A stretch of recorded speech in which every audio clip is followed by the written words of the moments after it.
الصلاة والسلام عليك يا رسول الله وعلى آلك وأصحابك يا حبيب الله. الصلاة والسلام عليك يا سيد المرسلين وعلى آلك وأصحابك يا إمام المتقين. اللہ تعالیٰ کی حمد و ثنا کے بعد حضور اکرم نور مجسم شفیع المذنبین رحمت للعالمین سرور العالمین حضور سرور کائنات مفخر موجودات روح کائنات جان کائنات بلکہ اصل کائنات حضرت احمد مجتبی جناب محمد مصطفیٰ صلی اللہ تعالی علیہ وآلہ وسلم کی بارگاہ اقدس میں ہدیہ درود و سلام پیش کرنے کے بعد انتہائی عزت و تکریم کے لائق میرے بزرگوں، دوستوں، نوجوان ساتھیوں، مسلمان بھائیوں، اللہ تعالیٰ کی لارب اور بے عیب کتاب قرآن مجید فرقان حمید کی چند آیات بینات آپ کے سامنے تلاوت کرنے کا شرف حاصل کیا۔ دعا ہے اللہ رب العالمین حق سچ بیان کرنے کی، سننے سنانے کے بعد ہم سب کو عمل پیرا ہونے کی توفیق عطا فرمائے۔ ارشاد باری تعالیٰ ہے الا ان اولیاء اللہ لا خوف علیہم ولا هم یحزنون، خبردار ہو جاؤ، ان اولیاء اللہ، بے شک اللہ کے مقبول اور محبوب بندے، اللہ کے ولی، لا خوف علیہم ولا هم یحزنون، نہ ہی انہیں کسی چیز کا خوف ہے، نہ ہی انہیں کسی چیز کا غم ہے۔ دنیا میں اللہ کے سوا نہ کوئی چیز انہیں ڈرا سکتی ہے اور نہ ہی انہیں غمگین کر سکتی ہے۔ جو لوگ اللہ کے مقرب اور محبوب بندوں کی صف میں شامل ہو جاتے ہیں۔ آج جس شخصیت کا ہم ذکر خیر سنیں گے وہ شخصیت باکمال حضور خواجہ خواجگان خواجہ معین الدین چشتی اجمیری سنجری رحمۃ اللہ تعالی علیہ ہے، جنہیں خواجہ ہند الودی بھی کہا جاتا ہے اور حضور غریب نواز کے لقب سے بھی آپ کو یاد کیا جاتا ہے۔ حضور خواجہ معین الدین چشتی اجمیری رحمۃ اللہ تعالی علیہ سجستان کے رہنے والے تھے، جس کو سبستان بھی کہا جاتا ہے، اور آپ حسنی حسینی سید ہیں۔ آپ کے والد گرامی امام حسین کی اولاد سے ہیں اور آپ کی والدہ محترمہ امام حسن پاک کی اولاد میں سے ہیں۔ اس اعتبار سے آپ حسنی حسینی سید ہیں۔ اور خواجہ غریب نواز کا 8 پشتوں کے واسطے کے ساتھ امام موسیٰ کاظم کے ساتھ آپ کا شجرہ نسب جا ملتا ہے، یعنی امام موسیٰ کاظم کی اولاد میں سے ہیں۔ سامعین محترم، خواجہ معین الدین چشتی اجمیری رحمۃ اللہ تعالی علیہ کے والد گرامی کا نام غیاث الدین تھا اور آپ کا اپنا نام معین الدین۔ تو اب جن کے والد گرامی غیاث الدین ہے تو بیٹا پھر کیوں نہ معین الدین ہو؟ تو آپ کے والد گرامی بہت امیر ترین انسان تھے۔ سجستان میں آپ کا بہت بڑا کاروبار تھا، تجارت کیا کرتے تھے، لیکن یہ عام تاجروں کی طرح تاجر نہ تھے بلکہ بڑے ہی اللہ کے مقبول اور محبوب بندوں میں شامل تھے۔ آپ مال کماتے اور لوگوں میں اس طرح خرچ کرتے تھے جس طرح آج کے لوگ اپنی ذات پر خرچ کرتے ہیں۔ اپنی ذات پر خرچ کرنا بڑا آسان ہے، دوسروں پر خرچ کرنا بڑا مشکل ہے۔ نفس کی رکاوٹ بھی ہوتی ہے، شیطان کی رکاوٹ بھی ہوتی ہے۔ اپنی ذات پر مال خرچ کرنا ثواب ہے، لیکن دوسروں پر مال خرچ کرنا، اپنا کمایا ہوا حلال مال، یہ اس سے بھی بڑا ثواب ہے۔ حضرت بایزید بسطامی علیہ رحمہ کو مثال کے بعد کسی نے خواب میں دیکھا اور کہا جی آپ کے ساتھ اللہ نے کیا معاملہ کیا، آپ تو بخشے بخشائے ہیں، کیونکہ اللہ تعالیٰ کے مقبول بندے تھے، ساری زندگی عبادت کی آپ نے، عبادت گزاری میں گزاری، تہجد گزاری میں گزاری، تو آپ تو بخشے ہوئے ہیں اور اللہ تعالیٰ نے آپ کے ساتھ بہت ہی اچھا معاملہ کیا ہوگا۔ بایزید بسطامی علیہ رحمہ نے فرمایا ہاں اللہ تعالیٰ نے مجھے بخش دیا ہے، مجھ پر بڑی مہربانی فرمائی ہے۔ وہ جو خواب دیکھ رہا تھا اس نے خواب میں سوال کیا کہ حضور وہ کون سا عمل ہے جس کی وجہ سے اللہ تعالیٰ نے آپ پر کرم فرمایا ہے، وہ عمل مجھے بھی بتا دے تاکہ میں بھی کروں۔ بایزید بسطامی علیہ رحمہ نے فرمایا کہ وہ عمل ہے کہ جو میں اپنے در پہ آنے والوں کو کھانا کھلایا کرتا تھا، اللہ نے اس مخلوق کو کھانا کھلانے کی وجہ سے مجھے معاف فرما دیا ہے، مجھے بخش دیا ہے۔ اب وہ خواب دیکھنے والا حیران ہوا، بھئی اتنے بڑے اللہ کے ولی، ساری زندگی تہجد پڑھنے والے، نمازیں پڑھنے والے، عبادت گزاری میں زندگی گزارنے والے، میں نے تو سوچا تھا کوئی وظیفہ بتائیں گے کہ اس وظیفے کی وجہ سے اللہ نے مجھے معاف کر دیا، ان نوافل کی وجہ سے معاف کر دیا، نمازوں کی وجہ سے معاف کر دیا، تہجد ادا کرنے کی وجہ سے مجھے اللہ تعالیٰ نے مجھ پر کرم اور اپنے فضل کی برسات کر دی ہے، میں نے تو یہ سوچا تھا۔ لیکن آپ کہہ رہے ہیں کہ لوگوں کو کھلانے کی وجہ سے، فرمایا ساری عبادتیں اللہ کی بارگاہ میں مقبول ہیں، ان کا اجر ملا ہے، لیکن سب سے پہلے اللہ تعالیٰ نے جس عمل کا مجھے اجر عطا فرمایا ہے وہ مخلوق کی خدا کی خدمت کا اجر عطا فرمایا ہے۔ آج ہم ساری زندگی حلال حرام کی پہچان نہیں کرتے، 50-55 سال کے ہو جاتے ہیں، ایک حج عمرہ کر لیتے ہیں، بس ہم سے بڑا نیک اور غازی اور قاضی کوئی نہیں، ہم سے بڑا عبادت گزار کوئی نہیں۔ سامعین محترم، ساری زندگی گناہوں میں گزارنے کے بعد اب عبادت بھی کرنی چاہیے، لیکن عبادت سے بڑھ کر اللہ تعالیٰ کو خدمت محبوب ہے، مخلوق کی خدمت کرنی چاہیے۔ اس خدمت والے جذبے سے آج مسلمان معروم ہے، جس کی وجہ سے اللہ تعالیٰ کی ناراضگی اور ہمارے اندر بے برکتی اور ہمارے معاملات کے اندر بے برکتی، ہمارے گھروں کے اندر بے برکتی، سکون نہیں، قرار نہیں، اس کی وجہ یہی ہے کہ ہر بندہ اپنے پیٹ پر ہاتھ مار رہا ہے، کسی کو مخلوق کی فکر نہیں، ہر بندے کو اپنی فکر ہے، اور اپنی فکر کرنے والوں کو لوگ بھول جاتے ہیں، اور جو مخلوق کے خدا کی فکر کرتے ہیں اللہ تعالیٰ ان کو کبھی بھلانے نہیں دیتا، ہمیشہ یاد رکھا کرتے ہیں۔ وہ شخصیات یہ جو آج اللہ کے ولیوں کا ذکر ہو رہا ہے، 10-10 صدیاں، 14-14 صدیاں گزر گئیں، کتنے سال، 1000 سال گزر چکے، لیکن آج بھی ان کا ذکر خیر ہو رہا ہے، تو انہوں نے صرف عبادتوں پر زور نہیں دیا، اپنے بچوں کو جوان کر کے شادیوں پر زور نہیں دیا، بلکہ انہوں نے مخلوق خدا کی خدمت میں زندگی گزاری ہے۔ تو اسی لیے کسی شاعر نے کہا نا، کرو مہربانی تم اہل زمین پر، کرو مہربانی تم اہل زمین پر، خدا مہربان ہوگا عرش بری پر۔ اہل زمین پر جو بندہ مہربانی کرتا ہے، عرشوں کا مالک اس پر مہربان ہو جاتا ہے، اور جو زمین والوں پر مہربانی نہیں کرتا، رب بھی اس پر مہربانی نہیں کرتا، رب بھی پھر اس کو اس کے حال پر چھوڑ دیتا۔ کہ خواجہ معین الدین چشتی اجمیری علیہ رحمہ کے والد گرامی تاجر تھے، امیر تھے، لیکن اپنا مال کماتے اور مخلوق خدا کی خدمت میں اپنا مال صرف کرتے تھے، مخلوق خدا کی خدمت میں اپنا مال پیش کر دیا کرتے تھے۔ غیاث الدین آپ کا نام تھا۔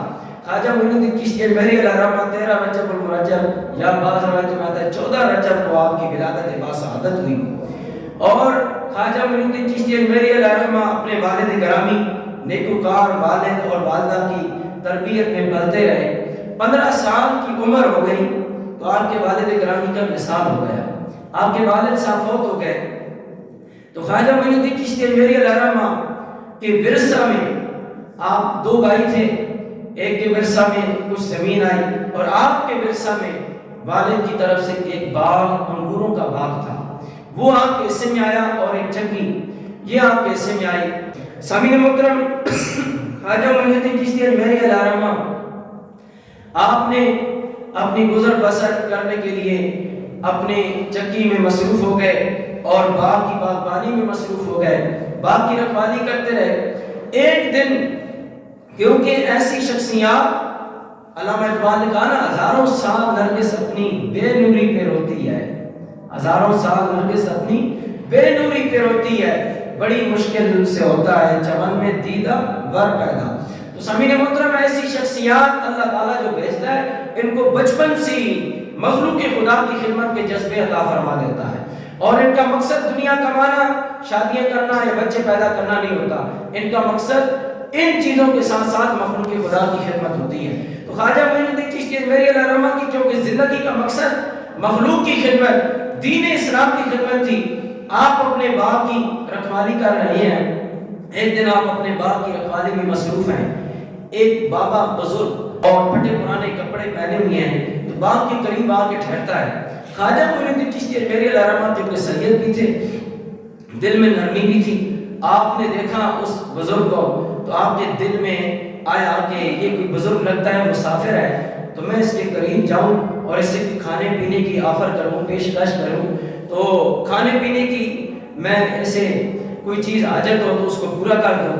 تو جب خواجہ معین الدین چشتی اجمیری علیہ الرحمہ اس باغ کے دروازے کے پاس گئے نا، اپنے باغ کے دروازے کے پاس، اس بزرگ سے پوچھا، کہا حضور کہاں سے آئے؟ لگتا ہے بڑی دور سے آئے ہیں۔ بزرگ نے کہا ہاں بڑی دور سے آیا ہوں۔ مسافر لگتے ہیں؟ ہاں مسافر ہوں۔ کہا ٹھہریے، آپ ادھر ہی بیٹھیے، اٹھیے گا نہیں، آرام کیجیے یہاں پر ہی، میں اندر سے ہو کے آتا ہوں۔ آپ باغ کے اندر گئے، انگوروں کا خوشہ توڑا، گچھا توڑ کر آ کر اسے نچوڑ کر رس جو نکلا وہ پیالے میں ڈال کر آپ نے اس بزرگ کو پیش کر دیا۔ جب اس بزرگ کو پیش کیا، آپ نے فرمایا انگور اور چاہیے، ایک انگور آپ نے گچھا لیا اور پیش کر دیا۔ وہ بزرگوں نے انگور کا گچھا لیا، دو چار اس کے خوشے توڑے اور دانے انگور کے توڑ کر اپنے منہ میں ڈالے، منہ میں ڈال کر آپ نے کہا بچے تم نے ہمارا دل خوش کیا ہے، یہ انگور کے دو جو ہے دانے کھا لے۔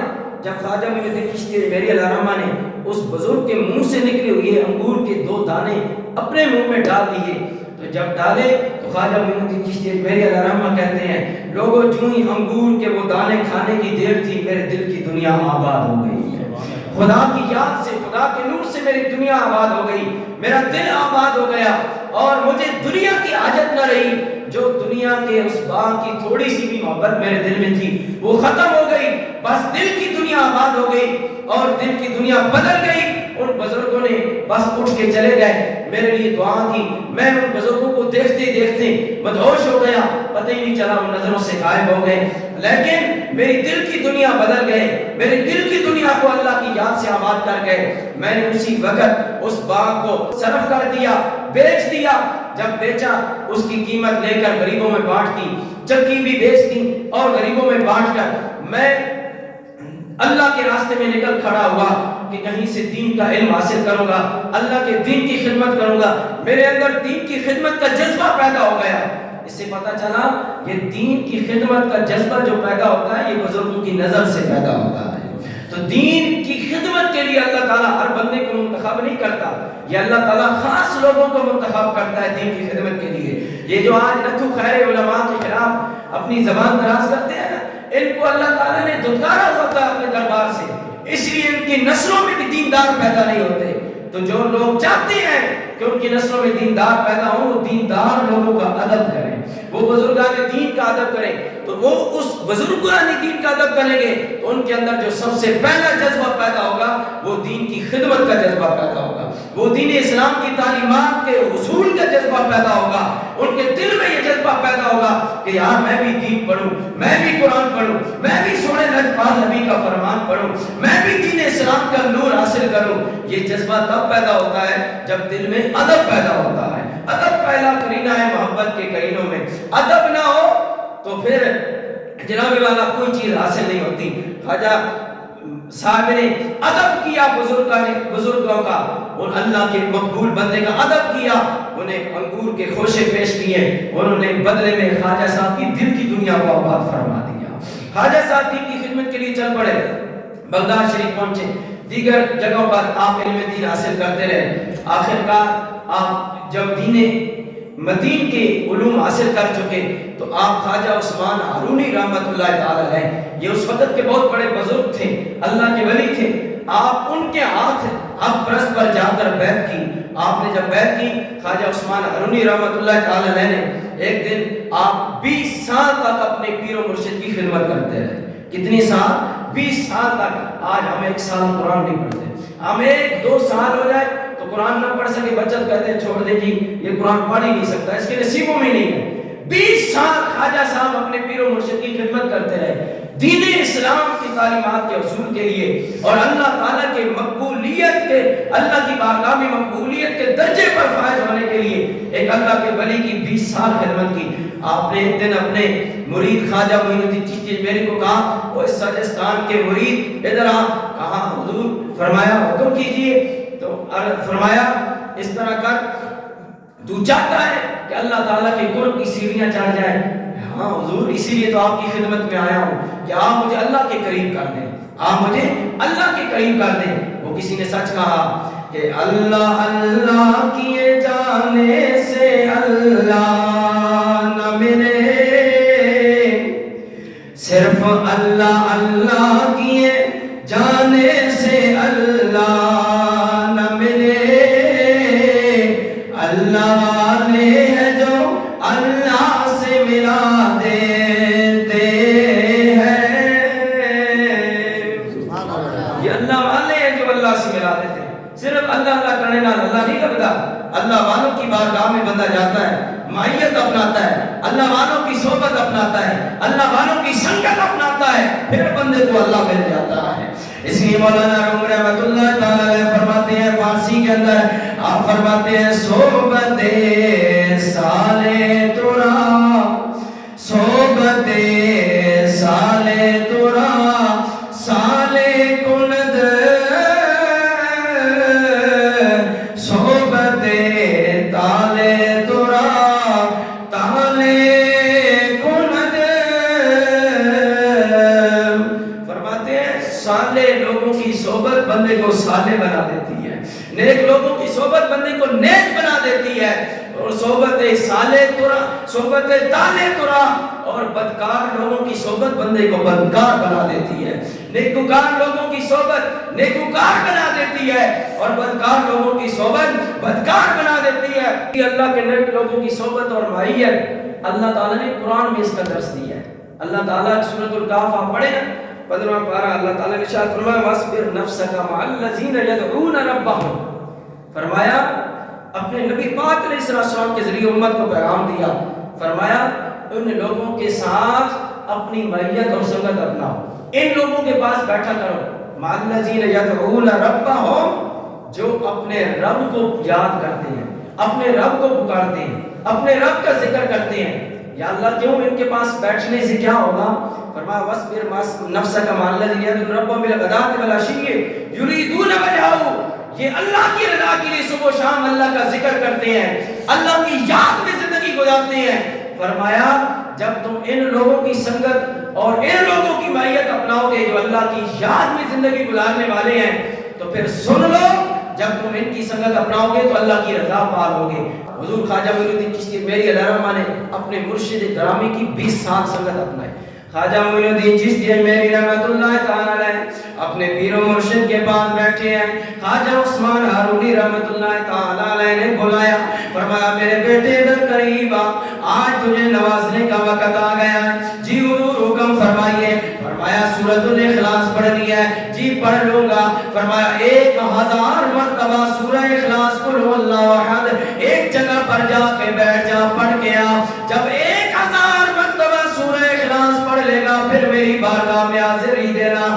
خواجہ معین الدین چشتی اجمیری کہتے ہیں میں ایک رات کے اندر 1000 مرتبہ سورہ اخلاص پڑھی. جب صبح کی نماز کا وقت آیا میرے پیر و مرشد باہر تشریف لائے، نماز ادا کرنے کے لیے مسجد میں آئے. نماز ادا ہوئی، میں نے خواجہ صاحب کی بارگاہ میں حاضری پیش کی، اپنے پیر صاحب کی بارگاہ میں عرض کیا حضور میں نے 1000 مرتبہ سورہ اخلاص پڑھ لی ہے. خواجہ صاحب نے فرمایا آسمان کی طرف دیکھ.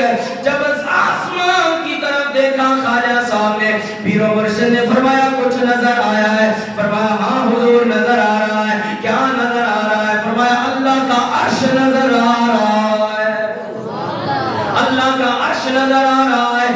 آسمانوں سے بھی اوپر، سدرۃ المنتہا سے بھی اوپر اللہ کا عرش ہے. فرمایا حضور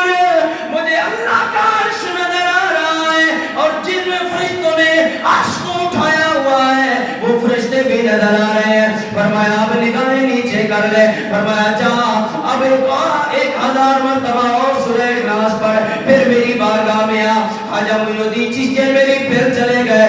آپ سارا دن سورۃ الاخلاص 1000 مرتبہ پڑھتے ہیں. جب پڑھ کر مکمل کر لیا 1000 مرتبہ, پھر خواجہ صاحب کی بارگاہ میں آئے. خواجہ عثمان ہارونی اپنے پیر و مرشد کی بارگاہ میں حاضر ہوئے. فرمایا اے معین الدین پڑھ لیا؟ جی حضور 1000 مرتبہ سورہ اخلاص پڑھ لی ہے. فرمایا اب زمین کی طرف دیکھ. جب زمین کی طرف معین الدین چشتی میری نے دیکھا, فرمایا پیر نے کچھ نظر آیا.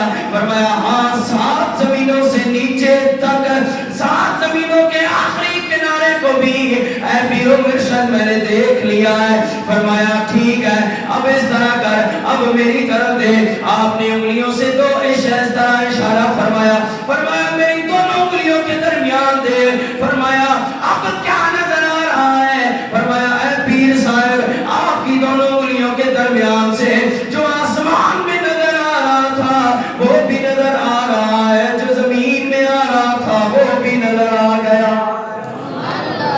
فرمایا یہ ہے تیرے پیر کی انگلیوں کا کمال, جو تجھے آسمانوں میں نظر آیا وہ تجھے پیر کی انگلیوں میں نظر آ رہا ہے. تو سامعین محترم اب لوگ کہیں گے یار جی یہ تو بڑی قصہ کہانی ہے. میں نے کہا قصہ کہانی نہیں مانتے, لیکن نبی کی نسبت بندے کو باکمال بنا دیتی ہے. ارے لوگوں جس بندے پر اللہ کے نبی نظر فرما دے اللہ اس کے وجود سے نورانیت کی برسات فرما دیتا ہے. نورانیت کی برسات فرما دیتا ہے. یہ تو نگاہ مصطفیٰ کا کمال ہے. مصطفیٰ کریم علیہ السلام کملی مبارک آپ اپنے اوپر اڑا کرتے تھے, ہر وقت اپنے کندھے مبارک پر رکھا کرتے تھے. ایک مرتبہ کملی مبارک دھونے کے لیے اما عائشہ صدیقہ رضی اللہ تعالیٰ عنہا حضور نے پیش کر دی. اما عائشہ صدیقہ نے دھوئی, دھو کر کملی مبارک خشک ہو گئی. آپ نے اپنا کپڑا جو سر پہ دوپٹہ اوڑھتی تھی اس کو دھویا. حضور کا دوپٹہ اپنے حضور کی کملی اپنے سر پر اوڑھ لی. اپنا دوپٹہ دھو کر تار پہ کھڑا کر دیا خشک ہونے کے لیے. حضور اللہ کے نبی کا کملی مبارک آپ نے اپنے سر پر رکھ لی. حضور علیہ السلام گھر تشریف لائے, نماز پڑھا کے مسجد نبی سے حجرہ عائشہ میں تشریف لے گئے. جب تشریف لے گئے نا اما عائشہ صدیقہ رضی اللہ تعالیٰ حضور جلدی جلدی آئیں جلدی آئیں.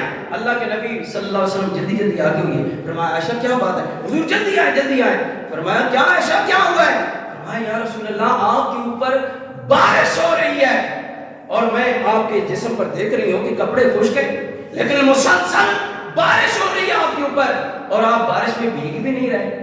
حضور علیہ السلام مسکرا گئے, سمجھ گئے کہ عائشہ کو کچھ اور نظر آ رہا ہے. فرمایا عائشہ اس سوال کا جواب تو میں بعد میں دوں گا, پہلے یہ بتا تو نے اپنے سر پہ کون سا کپڑا اوڑھ رکھا ہے؟ یا رسول اللہ میں نے اپنا کپڑا اپنا دوپٹہ دھویا تھا, آپ کی کملی مبارک خشک تھی, اس کو اپنے سر پر ڈال لیا. تو فرمایا یہ جو تو نے میری کملی اپنے سر پر کی ہے اللہ نے تیری آنکھوں میں وہ نور رکھ دیا ہے. یہ بارش ہر وقت اللہ کی رحمت کی بارش مجھ پر ہوتی رہتی ہے, لیکن تجھے پہلے نظر نہیں آتی تھی عائشہ, آج تجھے اس لیے نظر آ رہی ہے کہ تیرے سر کے اوپر کملی مصطفیٰ آ گئی ہے. جس مصطفیٰ کا کپڑا جس کے سر پر آ جائے اللہ اس کی آنکھوں میں تو نور فرما دیتا ہے. تو جس اندر ولی پر معین الدین چشتی اجمیری پر مصطفیٰ خود نگاہ عنایت فرما دے اور فرما دے جا معین الدین اجمیر شریف کے اندر چلا جا, ہندوستان کے اندر لاکھوں ہندوؤں کے کلمہ پڑھانے کا انتظار ہو رہا ہے, تیرے ذریعے وہ لاکھوں ہندوؤں کا دل مخمور ہوگا, ان کا دل مسرور ہوگا اور اللہ کی توحید کے نور سے ان کے دلوں کا نور علی نور ہوگا. جس پر حضور نگاہ فرما دے اس کی نگاہوں میں کتنا کمال ہوگا. اگر حضور کے کپڑے میں یہ کمال ہے, اما عائشہ صدیقہ نے کپڑا ہٹایا حضور کا تو فوراً وہ منظر غائب ہو گیا. فرمایا یا رسول اللہ اب تو نظر نہیں آ رہا. فرمایا کملی مصطفیٰ کی برکت سے نظر آ رہا تھا. حضور علیہ السلام کپڑے کی یہ برکت. سامعین محترم حضور علیہ السلام کا سایہ تو تھا ہی نہیں نا, حضور کے کپڑے کا بھی سایہ نہیں تھا, حضور کے کپڑوں کا بھی سایہ. تو خواجہ عثمان ہارونی رحمۃ اللہ تعالی نے اپنی انگلیاں اشارے سے آسمان بھی دکھا دیا, زمین بھی دکھا دی اور معین الدین چشتی اجمیری علیہ رحمت فرمایا جا آج اللہ تعالیٰ نے تجھے اپنی بارگاہ میں مقبول کر دیا ہے. پھر آپ اپنے ساتھ حج کے لیے تشریف لے گئے تو ساتھ لے گئے, وہاں جا کر خانہ کعبہ کا غلاف پکڑ کر کہا یا اللہ میں نے یہ شاہکار معین الدین تیار کیا ہے, اس کو تو اپنی بارگاہ میں قبول کر لے. یہ تیرا مقبول بندہ ہے، اس کو قبول کر لے، میں نے یہ شاگرد تیار کیا ہے، میری ساری زندگی کی محنت ہے۔ آواز آئی کہ اے خواجہ عثمان ہارونی، ہم نے تیرے مرید کو قبول کر لیا ہے اور ہندوستان کا ولی کا ولیوں کا تاجدار بنا دیا ہے، ہم نے ہندوستان کے ولیوں کا تاجدار بنا دیا ہے۔ سامعین محترم، یہ تھے خواجہ معین الدین چشتی اجمیری رحمۃ اللہ تعالی علیہ، جن پر اللہ کی بھی نگاہ ہوئی۔ پھر آپ مدینہ شریف میں حاضری ہوئی، تو مدینہ شریف میں حاضری ہوئی تو سارے لوگ حضور کی بارگاہ میں اسلامی عقیدت پیش فرما رہے تھے۔ آپ رو رو کرنا ریاض الجنہ میں نفل پڑھ رہے تھے۔ جب روتے حضور علیہ السلام کے غلاموں نے روزہ رسول سے آواز غائبانہ سنی، روزہ رسول سے آواز آئی، آئے معین الدین اب رونے کا وقت ختم ہو گیا ہے، اللہ نے بھی تجھے مقبول بنا دیا ہے، رسول اللہ نے بھی تجھے مقبول بنا دیا ہے، جا معین الدین ہندوستان کے اندر تیری ڈیوٹی لگا دی گئی ہے، وہاں جا کے تبلیغ دین کا فریضہ سر انجام دے۔ حضور علیہ السلام کے غلاموں خواجہ معین الدین چشتی اجمیری نے 90 لاکھ ہندوؤں کو ہندوستان میں آ کر کلمہ پڑھایا۔ کتنے ہندوؤں کو؟ 90 لاکھ ہندوؤں کو، کروڑ بنتا ہے، کروڑ کے قریب ہندوؤں کو خواجہ معین الدین چشتی اجمیری علیہ الرحمہ نے کلمہ پڑھایا۔ یہ آج جو ہندوستان میں پاکستان سے زیادہ مسلمان رہتے ہیں نا، اس سے ڈبل، تو یہ خواجہ معین الدین چشتی اجمیری علیہ الرحمہ کا کمال ہے۔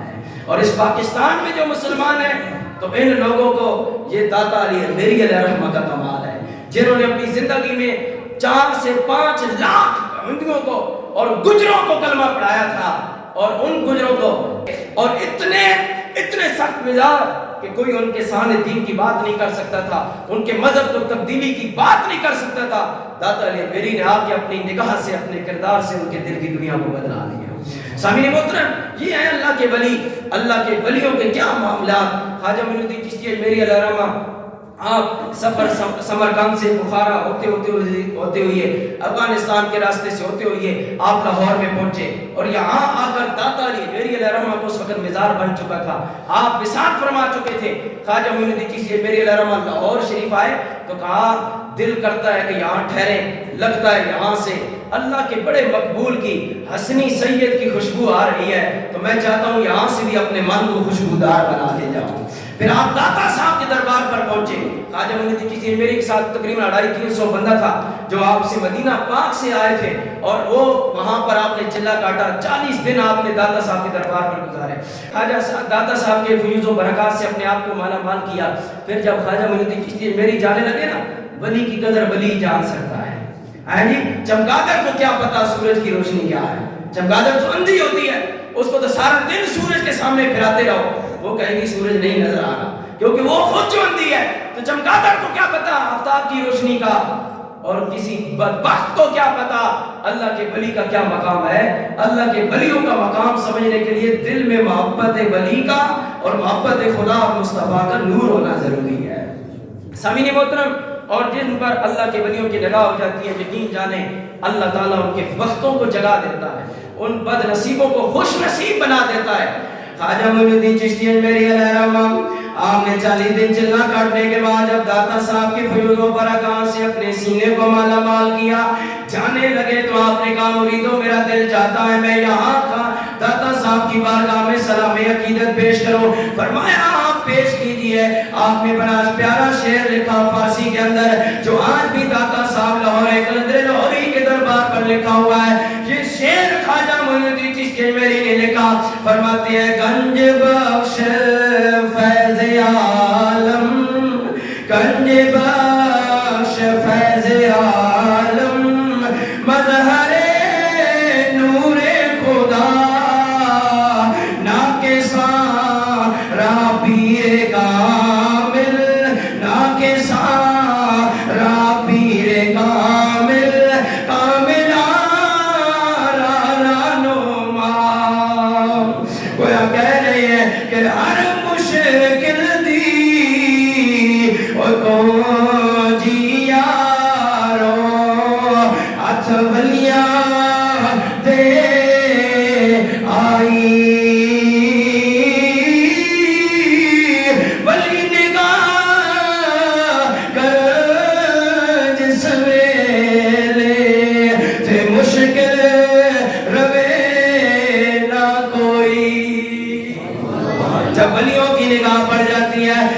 مشکلیں آسان ہو جاتی ہیں، کیونکہ اللہ کے نبی کا فرمان ہے. یہ کوئی میری تیری کہانی نہیں ہے، یہ بریلویوں کا قصہ کہانی نہیں ہے، بلکہ سارے نجفان نبی کا فرمان ہے.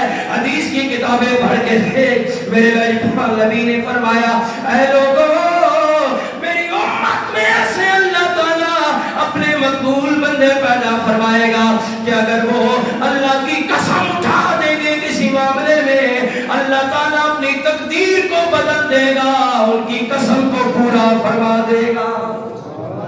اللہ اپنی تقدیر کو بدل دے گا اور ان کی قسم کو پورا فرما دے گا. یہ اللہ کے ولیوں کی یہ شان ہے اور یہ میرے مصطفیٰ کا فرمان ہے. یہ مصطفیٰ کا فرمان ہے، کوئی قصہ کہانی نہیں. حدیث پاک ہے، حضور نے فرمایا میری امت میں ایسے اللہ بندے پیدا کرے گا جو تقدیر اللہ کی لکھی ہوئی بدل دیں گے. اس لیے تو علامہ اقبال نے کہا نگاہ ولی میں وہ تاثیر دیکھی. آج بھی پی ایچ ڈی کا لوگوں کو بخار آ جاتا ہے، جدید تعلیم لبرل طبقہ حاصل کر کے اللہ کے ولیوں کی بارگاہ میں اپنی حضرہ سرائی سے کام لیتے ہیں، بد زبانیاں کرتے ہیں. ان پی ایچ ڈی والے لبرلوں کو کیا میرا پیغام ہے، بلکہ میرا پیغام نہیں، اور لندن سے پی ایچ ڈی کرنے والے علامہ اقبال رحمۃ اللہ تعالی علیہ کا پیغام ہے. آپ پوچھو علامہ اقبال سے ولیوں کی کیا شان اور کیا مقام ہے. علامہ اقبال اللہ کے ولی کی بارگاہ میں، داتا صاحب کی بارگاہ میں حاضری دے کر کہتے ہیں نگاہ ولی میں وہ تاثیر دیکھی، نگاہ ولی میں وہ تاثیر دیکھی، بدلتی ہزاروں کی تقدیر دیکھی. علامہ اقبال نے کہا کہ نگاہ ولی میں وہ تاثیر دیکھی، بدلتی ہزاروں کی تقدیر دیکھی. سامعین محترم، علامہ اقبال رحمۃ اللہ تعالی علیہ نے یہ ویسے نہیں کی، یہ قرآن و حدیث کی ترجمانی فرمائی ہے. میرے مصطفیٰ نے فرمایا میرے امت میں ایسے بندے پیدا ہوں گے کہ وہ کسی معاملے میں قسم اٹھا دیں گے نا تو اللہ تعالیٰ اپنی تقدیر کو بدل دے گا، ان کی قسم کو پورا فرما دے گا. بس کہتے سبحان اللہ، کتنی بڑی بات ہے. حدیث پاک کی روشنی میں آپ کو یہ وقت اپنا عقیدہ سمجھا رہا ہوں، تو پھر بھی آپ شک و شبہ میں پڑھیں، محبت سے سبحان اللہ. سامعین محترم، اللہ نے خواجہ معین الدین چشتی اجمیری علیہ الرحمہ کو بڑی کرامات، میں 2-3 کرامتیں بیان کرتا ہوں. ایک کرامت یہ ہے، خواجہ معین الدین چشتی اجمیری علیہ الرحمہ جب دہلی شریف کے اندر آئے تو آپ نے سب سے پہلے دہلی کے نواب جو تھا بادشاہ، اس کے دروازے کے سامنے بتقدہ تھا، وہاں ڈیرا لگایا، وہاں لوگوں کو تبلیغ دین کا فریضہ سے انجام دیا، اور آپ کے کردار سے، اس نے کردار سے لوگ جو کر جب مسلمان ہونے لگے. پھر آپ نے اپنے خلیفہ خواجہ بختیار قادری علیہ الرحمہ کو دہلی کا خطیب بنا دیا. فرمایا تم میرا نائب ہے، اور یہاں کیونکہ میری منزل مدینہ سے مجھے ملی ہے، اجمیر شریف ہے، اجمیر کے ٹپوں پر میں نے جانا ہے، لہذا دہلی کا تجھے نائب مقرر کر رہا ہوں، تو یہاں دین اسلام کی خدمت سر انجام دے. خواجہ بختیار قادری علیہ الرحمہ آپ لکھتے ہیں کہ ایک مرتبہ ایک بچہ 12 سال کا سامنے سے گزرا، اور خواجہ معین الدین چشتی اجمیری علیہ الرحمہ دہلی کے نواب کے محل کے دروازے کے سامنے، بتقدے کے دروازے کے سامنے کھڑے تھے. تو آپ نے کہا یہ جو بچہ جا رہا ہے نا، سب اس کو دیکھنے لگے نا. بچہ اس نے ہاتھ میں کوئی پیالہ پکڑا ہوا تھا، پاس سے گزرا تو سارے جس طرح بھی کوئی بندہ ہے تو آپ سارے اس کو دیکھنے لگ پڑیں گے، میری تقریر کو بھول جائیں. تو وہ لوگوں کی عادت ہوتی ہے. خواجہ صاحب بیان کر رہے تھے تو اس بچے کو دیکھا، خواجہ صاحب اب غصے میں نہیں آئے. خواجہ صاحب نے فرمایا تم جس کو دیکھ رہے ہو نا، اس کو ایک وقت آنے والا ہے، اللہ دہلی کا بادشاہ بنا دے گا. 12 سال کا بچہ، اور پھر وہی 12 سال کا بچہ جس کو خواجہ معین الدین چشتی اجمیری نے بشارت دی تھی کہ یہ دہلی کا بادشاہ بنے گا، وہ سلطان شمس الدین التمش وہ دہلی کا بادشاہ بنا. اور یہ خواجہ معین الدین چشتی اجمیری کی نگاہ کا کمال بنا ہے. یہ خواجہ معین الدین چشتی اجمیری علیہ الرحمہ کا کمال تھا. آپ ایک مرتبہ آتش پرستوں کے پاس گئے اجمیر شریف کے اندر، تو آتش پرست آگ کی کئی سالوں سے پوجا کر رہے تھے. آپ نے کہا تم آگ کی کیوں پوجا کر رہے ہیں؟ کہا جی ہمیں آگ کی پوجا اس لیے کرتے ہیں کہ یہ آگ، آپ کا قرآن کہتا ہے کہ یہ جلائے گی جہنم کی آگ، تو ہم اس کی آج دنیا میں پوجا کر رہے ہیں تاکہ ہمیں جہنم میں جلائے نہیں، ہمیں کچھ کہے نہیں. تو خواجہ صاحب نے مسکرا کر کہا تم آگ کی پوجا کر رہے ہو جس نے جلانا ہے، کاش تم اس کی پوجا کر لو جس نے آگ کو پیدا فرمایا ہے. اس کی عبادت کرو جس نے آگ کو پیدا کیا ہے، یہ آگ خود بہت ٹھنڈی ہو جائے گی. انہوں نے کہا چاچا بابا ہمیں اپنی عبادت کا کرنے دے, ہمیں آگ کی پوجا کرنے دے. کہا آگ کی پوجا نہ کرو, آگ کو پیدا کرنے والے رب ذوالجلال کی پوجا کرو, اس کی عبادت کرو, یہ آگ سے تمہیں چھٹکارا مل جائے گا. جب یہ بات کہی نا, انہوں نے کہا اچھا تمہارے پاس کیا دلیل ہے کہ یہ آگ ہمیں نہیں جلائے گی؟ کہا اچھا تم یہ بتاؤ, یہ آگ کی پوجا کر رہے ہیں کتنے عرصے سے؟ بڑا عرصہ ہو گیا. کہا اچھا آگ میں ہاتھ ڈالو. انہوں نے کہا بابا پاگل ہوئے, ہمارے آگ ہاتھ جلا دے گی, تو ہمیں پاگل سمجھتا ہے, بیوقوف سمجھتا ہے, ہم آگ میں کیوں ہاتھ ڈالیں؟ کہا اتنے عرصے سے پوجا کر رہے ہو تو یہ آگ تمہیں جلاتی ہے, پھر بھی اس میں ہاتھ ڈال نہیں سکتے, تو پھر کیوں پوجا کر رہے ہو؟ کہا اچھا تو بتا, آگ نہیں جلائے گی اگر تیرا دین قبول کر لیں؟ کہا نہیں جلائے گی. فرمایا جلائے گی؟ کہا نہیں جلائے گی. کہا دلیل ہے؟ فرمایا ہمیں تو دور کی بات ہے, ہماری جوتی کو بھی آگ نہیں جلائے گی. خواجہ صاحب نے پاؤں سے جوتی اتاری, آگ میں پھینک دی, جو کئی سالوں سے آگ جل رہی تھی اس میں جوتی پھینکی. تھوڑی دیر کے بعد جوتی خواجہ صاحب کی خلیفہ باہر نکال کے لے آیا. کہا دیکھ لے جوتی کا چشمہ بھی نہیں چلا, آ جاؤ اس رب ذوالجلال کے پیروکار بن جاؤ جس نے ہماری جوتی کا چشمہ بھی آگ سے جلنے نہ دیا. اگر تم اس رب کے پروردگار کے پیروکار بن جاؤ گے جس کے پیروکار وہ دین ہے, تو جہنم کی آگ سے بھی تمہیں اسی طرح چھٹکارا مل جائے گا جس طرح ہماری جوتی کو چھٹکارا مل گیا ہے. تو فرمایا ہماری جوتی کو بھی آگ نہیں جلائے گی. نگاہ ولی میں وہ تاثیر دیکھی, بدلتی ہزاروں کی تقدیر دیکھی. وآخر دعوانا ان الحمدللہ رب العالمین. اللہ اولیاء اللہ کی محبت عطا فرمائے.